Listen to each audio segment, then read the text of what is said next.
Okay, so don't throw your son or daughter in the fire. Don't practice divination, sorcery, fortune telling, witchery, casting spells, holding seances, or channeling with the dead. Now, that pretty much sums up the New Age movement, okay? But let me go on. People who do these things are an abomination to God.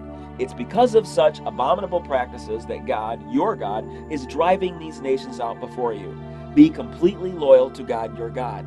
These nations that you're about to run out of the country consort with sorcerers and witches, but not you. God, your God, forbids it. Now, the word for abomination, when God describes these practices as abominable and abomination, the Hebrew word used was toeva. And if you look it up, toeva was the worst condemnation that God ever described a behavior as. When you call something bad, you use if you want to describe something as bad for you, the word that was often used is sheketz. But when you want to describe something that was thoroughly disgusting to him and prone to get him to become very angry, the word he used was toeva. And very frequently, when he described something as toeva, the punishment for it was death. So that lets you know that certain behaviors are not just not cool. Certain behaviors provoke him to have an angry response. So, I mean, that okay, now it's not just the Old Testament here, okay? There are New Testament passages that talk about these types of practices as well. Okay, this is from Revelation chapter 21. This is Jesus talking here, and he says, "It is finished. I am the Alpha and the Omega, the beginning and the end. To all who are thirsty, I will give the springs of the water of life without charge. All who are victorious will inherit all the blessings, and I will be their God, and they will be my children.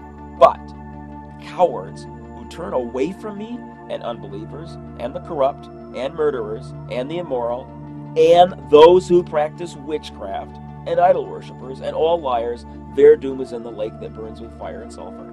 This is the second death." Now, regardless of what you believe about a literal hell and about whether it's really fire and brimstone or some other form of torment that's equally disturbing, he made it clear that, there are certain practices that if you make these your practice, you could be in for some hard times. We got two different gods presented. And on the one side, if the New Age version of God is correct and he really is that tolerant and he really doesn't care about your behaviors, then it's okay. But if the other guys are correct, if Jesus is right, for example, and God is judgmental, okay, if he acts on his role as eternal judge, then New Age practices could get you into some trouble. Now, in this slide, what you see, these are people actually these people were on safari in Africa and they took a picture of this as it was happening. And what we see here is this elephant that was coming down the road and taking up the whole road. It's a bull male African elephant, and you know how easy to tame those guys are. So this guy in the gray sedan, he decides that the elephant is taking too long to walk down the road, so he tries to inch around the elephant. Well, as he's moving around the elephant, he runs over one of the toes of the elephant. And so what does the elephant do? He just turns around, faces the car, he takes his tusk, puts him under the car, and whoop, pushes it over, and there you see it sitting upside down. Okay. Now, was that guy in the sedan a smart man or a stupid man? You think, well, you probably just yelled out, he was stupid. What kind of moron runs over the toe of a bull elephant? Well, number one, some people don't think elephants are that strong, that they can't pick up a car because cars are so heavy. Well, if you noticed in the photo, the elephant was several times the size of that car. You're looking at, a 10,000-pound elephant versus a 2,000-pound car? Not much of a contest. Secondly, the assumption obviously was that elephants are friendly. They're our friends. They're tame, right? Elephants never get mad. They don't have a sense of anger. That was a wrong assumption. You don't go up against a superior force that has the ability to get mad at you.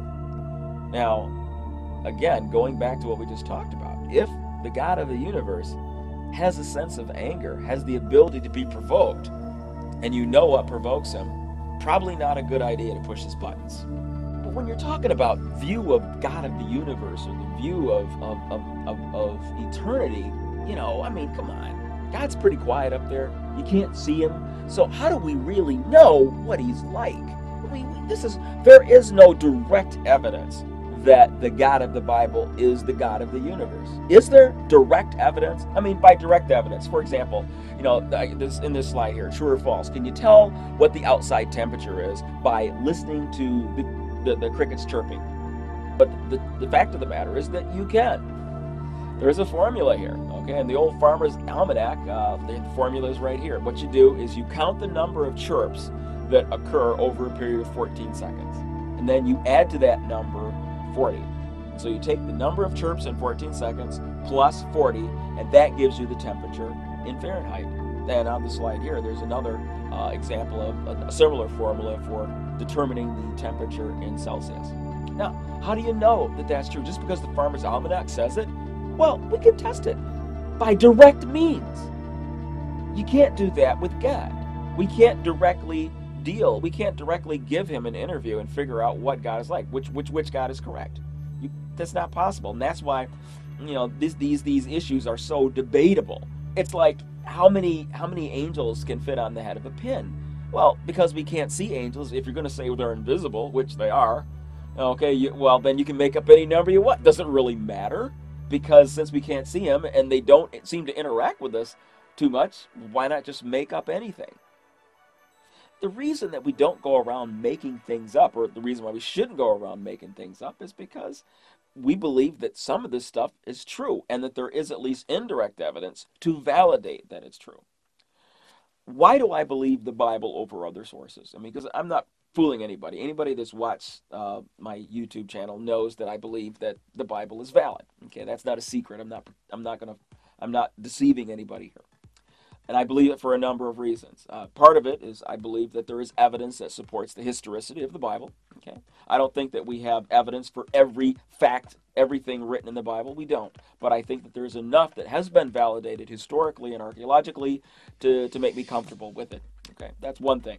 Another thing is that there is overwhelming evidence for an afterlife. There's overwhelming evidence for the existence of a soul. Now, I think that most New Agers totally agree with that. We are absolutely on board with them here. We are in 100% agreement. Most of us are. I mean, most people who are New Age do believe in a soul. So, I mean, there's really not conflict there. And if all we had was the evidence for the afterlife and people's near-death experiences, then I would be inclined to stay on the New Age side of things. Because, it's based on these people have experiences, and if you listen to enough of the stories, you could come up with some New Age philosophy based on a lot of the stories that you're hearing.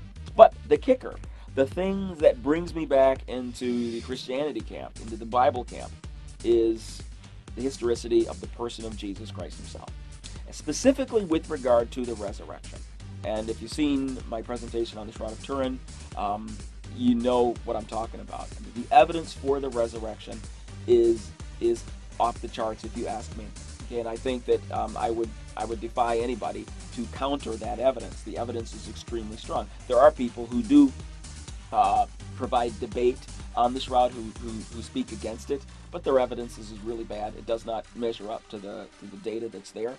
And if you wonder how strong that evidence is, check out my YouTube channel and look at the stuff on the Shroud of Turin. It's very, very strong. Mine isn't the best. I mean, it's kind of crude. I did it very early on in my YouTube career, if you will. But still, you get some idea as to how strong the evidence is. So that's really what this is about. I mean, it goes like this. If Jesus really was who he claimed to be, which was God in the flesh, he claimed to be, God come to earth to die for our sins. The way that the Bible puts it is that God, being perfect, being pure light, being absolutely pure, although he loved us, he had difficulty with our rebellious side, okay, with the bad things that we do, with the greed, the anger, the hatred, the revenge, the violence, all of it.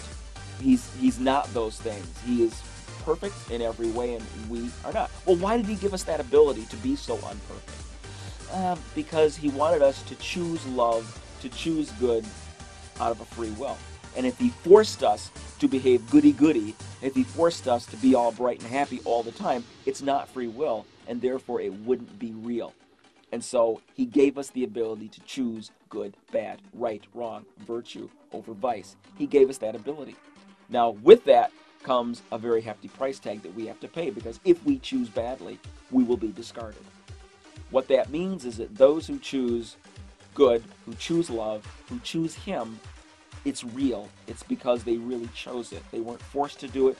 They did it on their own.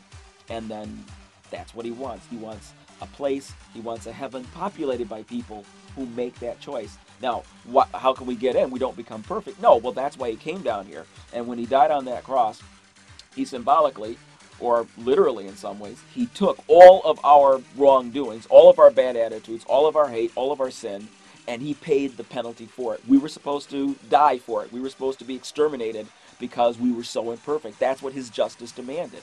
And what He did was He came down here and He paid it for every one of us Himself. And all we have to do is acknowledge it, to thank Him for it, and to ask for help, to ask Him to come into our hearts and to give us the ability to do better. And He will help us along the way to gradually evolve with His help inside of us, evolve into better people by following Him. That's the deal. That's the deal. Okay? And the evidence to support that it's all real is the fact that the evidence is so strong that He rose from the dead. Okay. So in a nutshell, that's what Christianity's all about. That's the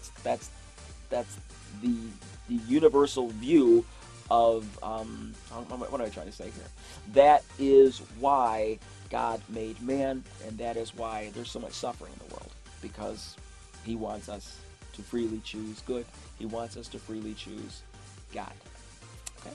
Now there's a verse over there in 1 Timothy that says, "Now the Spirit expressly says, in later times some will depart from the faith by devoting themselves to deceitful spirits and the teachings of demons." Now some interpret that to mean that these are people who are making up false religions. They start out going the right way and then they make up their own religions and go their own way. And others say, well, that's talking about a lot of these New Age beliefs, man. Well, it could go either way, whatever. Does that mean then that all New Age beliefs are lies? They're all deceitful because deceitful spirits are behind them.